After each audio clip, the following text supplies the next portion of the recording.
This week we're leaving chilly and damp Scotland behind to head somewhere even chillier. Oh well, hopefully the blue skies and sunshine will make up for it. Safe to say this is not your usual tourist holiday destination. Good morning. It is a bright and sunny morning here in, have you figured out? We are in Lithuania. This is Vilnius. That is the Neris River. And we're up at 8 o'clock on a Saturday morning on holiday to go and do parkrun, which seemed like a very good idea till we had quite a good night in the pub last night. It looks like everybody in Vilnius that runs along the side of the river. There's lots and lots of runners. There were lots and lots of runners over there. There aren't actually any now. Promised you some extra runners. There's a wee running group. They're also going the wrong way. Slightly worrying. We think we know where the park is, but we'll find out when we get there. We've had a couple of wanders about and it is a very pretty place. Lots and lots of things to show you guys. I think you're going to quite like it. I think you're going to like Vilnius as much as we are so far. There are some very impressive buildings in Vilnius. Over there, that is all new, obviously. I'm guessing probably financial. Well, not guessing, because that one over there somewhere says Swiss Bank. Some more rather impressive buildings. A bit unrecognisable from when it was a Soviet state, which if the Russians have their way, yeah, let's not get into politics. Whose idea was it to run to the start of parkrun? It's doubling the distance before we even get there. Anyway, there's another nice wee view with another nice wee church in it. It's got a lot of churches here. If you like churches, this is definitely a place to come. That over there, obviously, is the television transmitter, and it's got an observation deck. We might show you that one day, or this might be as close as you get. We saw these trees yesterday, and Bex said, "What happened to the trees?" And I jokingly said, "Beavers," and it turns out it might actually have been beavers. They have a beaver problem in Vilnius. We did a little reconnaissance last night and came up here, and can you see what we saw? This is a German war cemetery, World War I and World War II. We will head into the cemetery inevitably for a better look later, but for now that is it. It's a Soldatenhof, which is a German war cemetery. I think there's lots and lots of nationalities in there.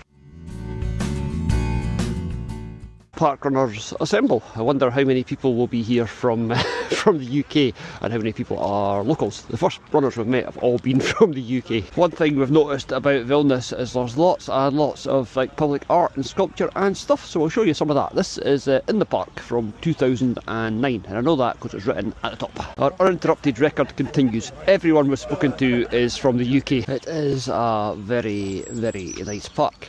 That's one of the great things about parkrun. It takes you to places that you'd never ever go. Hands up anybody who's ever said, "You know where I want to go?" Lithuania. The Lithuanian for start is startas. Can you guess what it is for finish? Yeah, it's finishas. It's time for the first timers briefing. Doesn't really affect us, we just follow the people in front because we are never in front. I guess if there are more tourists than locals. Everybody laughs, but this is our 26th edition, and I think in 26 only twice there were more tourists. You guys are an optical illusion. You show up early, the Lithuanians will come, don't worry. Are you ready for this?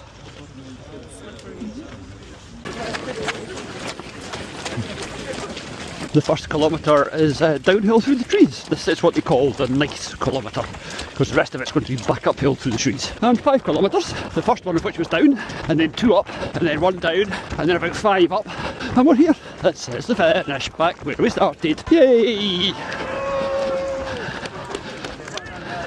Thank you.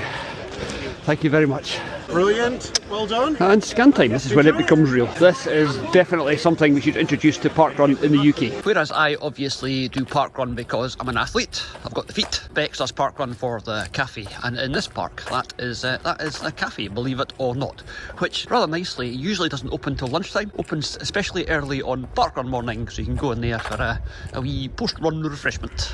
They do a really nice cup of coffee here, but I can recommend avoiding the fried bread covered in cheese. It's yeah, it also had little blue things on it that I think might have been flowers. Yeah, rather of a bacon roll. And with parkrun done, I kind of got Bex here under false pretences. I told her it was a bit of a shortcut. Well, it is technically, but it's also... Who remembers our videos from Belgium where the German cemeteries have the 3 little crosses? Well, these are the same sort of thing, but they're a bit more, a bit less rustic looking, a bit more sort of straight lined. I know what I mean. Here's a picture of the Belgian one so you can see what I'm gibbering about. When we were here yesterday doing our little reconnaissance, we found a signpost that I now won't to be able to find. But apparently in this graveyard there are Lithuanian troops, obviously, and Germans and Poles and Hungarians and the Russians and all sorts, all side by side. There's not many headstones left. I bet there's I don't know how many hundred people are buried here. Probably quite a few. This kind of explains it, I think, but it's all in, I'm going to guess, German. Den Gefallenen, will be the fallen. The first oh, here we go. Welt is world and Krieg is war. So First World War from Austria and Hungary. If I'm doing really well, Austria-Hungary monarchy. Anyway, that's battalions and stuff. If that is right, I will be very impressed. And if it's not, I'll just edit it out and pretend I never said that. Bex has just asked a good question. There's lots of these little posts that are here. There's loads. I mean, lots. They're all over the place. They're not headstones, I don't think. I wonder if they're like marking burial pits or marking plots or something. Don't seem to be much of a pattern to them. They're just dotted about. There's I'm going to say Turkish. Is that the Turkish flag that at the top there? I'm sure I'm ignorant when I make these videos. I should really edit it and sound like I'm competent. But as you know, I'm not. And if that one back there might have been Turkish, this one here is definitely Hebrew. There's the Star of David and some Hebrew text that I absolutely cannot read. Can't even begin to guess. I could spend hours and hours wandering around here. We're not going to do that today. The reason why is it's like -2. It's really cold and we're both wearing our running stuff, so we're not exactly dressed. There's Bex and her. It's -2. I wanted to go back to the hotel and get changed outfit. And I feel Bex should be apologising. We've come all this way and she's wearing black leggings. Where are the tartan leggings? In the case. I mean, how do people know you're Scottish if you're not wearing tartan leggings? Do you like my hat? Now, assuming that the crosses are sort of First World War German graves, because here's more Jewish graves, and over there's some German graves. There's various sort of nationalities and icons and stuff dotted about this cemetery. We'll go and try and find another. We're not going to spend all day doing this, as I said, because it's absolutely freezing, but we'll see what we can see. We've travelled quite light with the old Ryanair flights. If I'd had a bit more luggage, I would definitely have brought my proper camera, because some of the lighting here and the sun dappling through the trees is really pretty. Right, and we're heading up. What have you seen? Oh wow, we thought the bit down there was quite big, but look at that, it's another massive sort of field of tombstones. There's a big cross over there, and panning slowly so you don't get a headache. There's a cross over there. I think this is mostly German. Let's go and see if we can find anything with some writing on it. There are quite a few headstones with this this symbol thing on it. Symbol thing, don't be disrespectful here. But no writing, so I couldn't tell you anything about it. Interesting and informative and highly accurate as always. And this is the last thing we're going to stop at, or I am going to get physically assaulted.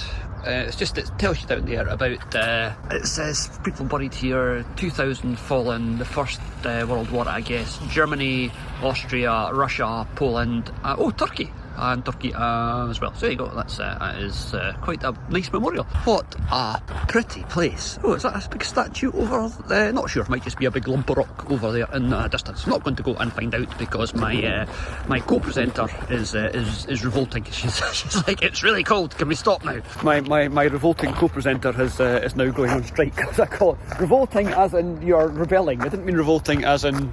Yeah, the things I put up with, I tell you. I know, you know what I mean, don't you, Mike? She's rebellious. I'm revolting. You're and revolting. Rebellious. Yes, she's and cold. She's in revolt and it's cold, so bye, we'll see you later. That night we headed into Vilnius's old town for our dinner, and look at it, why wouldn't you? It's absolutely gorgeous. We were here on a recommendation for a place that served, shall we say, slightly unusual food. Well, unusual by Scottish standards anyway. The place was called Lockie's, and this is the menu. See, it's got things like crayfish and wild boar roast on it, but the thing that I really fancied was beaver. They had a beaver meat stew. Never tried beaver, going to try it tonight. They also had venison. Wasn't buying that, it's a bit dear. Ba-boom. Even this little dude looks like he wants nothing to do with me after that joke. Right, we're off to descend down into a dungeon, literally. You come down a really steep, narrow and low staircase that brings you down into this, an old underground vault, which is one of the seating areas. If you're less mobile, there are seats upstairs, but we like a bit of an adventure, as you probably noticed. And this was my beaver meat stew. I must admit it was a little bit underwhelming. I'm usually more for quantity over quality, but it was very nice. All the food in Lockie's is traditional Lithuanian food. They tell you on the menu where every dish originated, and it's an amazing place. You come down here and it's just little room after little room with absolutely no sign of a fire escape. I'm sure there must be one somewhere. We weren't sure from the side this was a bear or a boar. Obviously, if you want to find out it's a boar, just say, what's your favourite parkrun? Even Bex was impressed with this place and switched into full tourist mode. It's a really, really nice restaurant. I don't think I've ever been anywhere quite like it, especially with the access. This is the staircase that we had to come down to get into the vaults and obviously back up again. The difference is going back up you've had a couple of beers, so it's it's taken very slowly, especially as I'm sort of 6'2" tall, and I think the ceiling here is about, well, you can see here, it's not much headroom even for Bex. And after a nice dinner, it was time to wander about and get lost again. What a pretty place to get lost though. We were absolutely blown away by Vilnius. You can probably tell it's gorgeous. Bex, where's the best place to buy a cashmere coat if you want a coat that is like a coat? You want a coat? I would go to Kotikot. You'd go to Kotikot? Kotikot in Lithuania. Kotikot. Kotikot is the place to buy yourself a coat. If you want a coat, go to Kotikot. We're not sponsored by Kotikot, but we quite like a warm Kotikot right now. And that was another nice day done in Vilnius. Walking back towards their accommodation along the side of the river, you see that lots and lots of stuff here is lit up. It's all very, very pretty. And that was it, but tomorrow is another day and we're going to go for a big explore. Good morning. Today we are going to go and walk up a couple of big hills, which will hopefully be more interesting than it sounds. I'm still recovering from a really nice dinner last night. I've never eaten beaver before, it was really nice. I tried to see if Bex wanted some, but she said she was not a fan of beaver and would definitely not be eating it, which, well, each to their own I suppose. It's another bright and sunny day in Vilnius, and I think for the first time the temperature might have stuck its little nose above 0 degrees. We might actually be into positive temperatures, which would be nice, because it has been, to be fair, a bit chilly. Our first hill we're going to climb today is the Hill of Three Crosses. I'm sorry, there are no prizes for guessing why it's called that. Decisions, do we go up the hill or up the steps? This is the Hill of Three Crosses, not to be confused with the Hill of Crosses, which is somewhere else. They obviously like their crosses and their hills. Okay, we're heading in the right direction, and halfway up the hill there is this large auditorium amphitheatre thing with this big round stage. So Bex is now going to do a little dance for you. Go Bex! There you are. Where else do you get Bex doing Highland? I didn't know she could do that actually. I've just learnt something new about her. Hey, there's Scottish country dancing in Vilnius. That is a Scotland on a shoestring exclusive, because nobody else would want it. We're teasing you with the Hill of the Three Crosses because we're up here and they've actually got more of these signs with actual signs on them. So we're going to go and look at the monument to him. Not quite sure how far away it is, but we're going to go and find out. Shall we do that? Just down here, I think. Okay, let's go just down here, I think. There's a sign down here. Alright, okay, so we're trying to find this monument, but we don't want to go all the way back down this hill. We'll have to come all the way back up it again, obviously, and not a fan of that. You are starting to get quite a nice view of Vilnius right up here, yeah? Yeah, it's lovely. Really pretty. What a nice place it is. There's lots of, a lot more than we've seen, because we've only seen a little bit in the middle, but there's all sorts of, mostly religious buildings from the looks of it. There's like a church there, and there's a church over there. They like their churches, as we've said before. It tells you a bit about them here. The pulsating red church of St Francis and St Bernard. I can't see a pulsating red church down there. All I can see is lots of trees. There's no sign of Matey Boy's monument. So what do you say we put you out your misery and we go and look at the three crosses? Although we have just found out there's actually 6 crosses. We're going to go look at the 6 crosses then. 6? 6. Okay. She knows there's 6 already. That was her best acting face. Well done. I don't know, 6. You just said there was 6. Oh, I thought there was 3. The other 3. The 3. That man's monument's disappeared. Panorama of the old town, 3 crosses. Yeah, it's gone. It's not signposted on that side. Let's go up the stairs and back towards the 3 crosses. That is more uphill than I was expecting. But there you are. That is the replacement 3 crosses. And I say replacement because originally there were 3 crosses here made out of concrete that were built in 1916. But as you probably know, Lithuania used to be occupied by another country. They blew the crosses up because they were religious symbols. So these ones were built as a replacement after Lithuania got its independence. It's nice, isn't it? Clinkety clinkety clank. And I think we might finally have our panorama of the city that we came up here for. I think so. Do you guys want to see a panorama? Bex is being a tourist, and there you are. Promise you them long enough. There is the 3 crosses. You can see these for miles, which is kind of the point, I guess. You've got Christ the Redeemer in Rio de Janeiro, and you've got that here. And for all you lovers of a pretty cityscape, there you are. We have only just scratched the surface of that. really interesting from up here because you can see obviously there's the old historic bit and there's the castle. And then lots of tower blocks and stuff behind it. Probably a throwback to the Soviet days, I would guess. They did like their concrete tower blocks. Time for our Vilnius hilltop selfie. Just noticed over there, it's probably a bit too far away for this this wee camera. Look at the big pink church. Oh, I see it, yeah. Oh wow, that's really cute. We'll have to go and see if we can get a bit closer to that at some point. And I think that's also the general direction of charity shops. There are charity shops in, thrift stores in Vilnius. Back down the flight of stairs. It's time for a fast forward. You don't have to walk faster, I can do it all in... Oh, can you? Yeah. And done, fast forward. Right, we're going to go down this hill and up another hill. We are now going to go and visit the castle by foot. And that is what the castle looks like. And I'm going to do a pan, see, that's what it looks like, but you can't actually see it from up here. All you can see is the end of it. Right, what you can see is it's going to be quite a lot of up. a big hill. A big hill. We can do it. We will. I could do my usual thing about access if you've got reduced mobility, but there's actually a cable car type thing that takes you up if you can't make it up all this hill. And when you get to the top of the big hill, you've got a big flight of stairs. Oh joy. And later, quite a bit later, a lot of steps, we are... sorry. Is that the coffee shop? It doesn't sell coffee. That's a coffee machine. It's close enough. I've been conned. I said you'd get a coffee at the top of the hill. Yeah, I was saying something and then Bex wanted a coffee, so I've stopped saying it. There's a castle. So that's the castle. Don't know if we're going to go into that or not. We've got quite a lot to see today. And over there, there's, it's another panorama. Well, the same panorama from a slightly different angle. That pink church thing over there looks amazing. I wonder what that is. I'll have to go and find out. We've seen this place from down the bottom, obviously, and there's always seems to be loads of people here. That's the good thing about being quite early on a Sunday morning. Did I mention it was quite early on a Sunday morning? Because it is, and it's pretty quiet.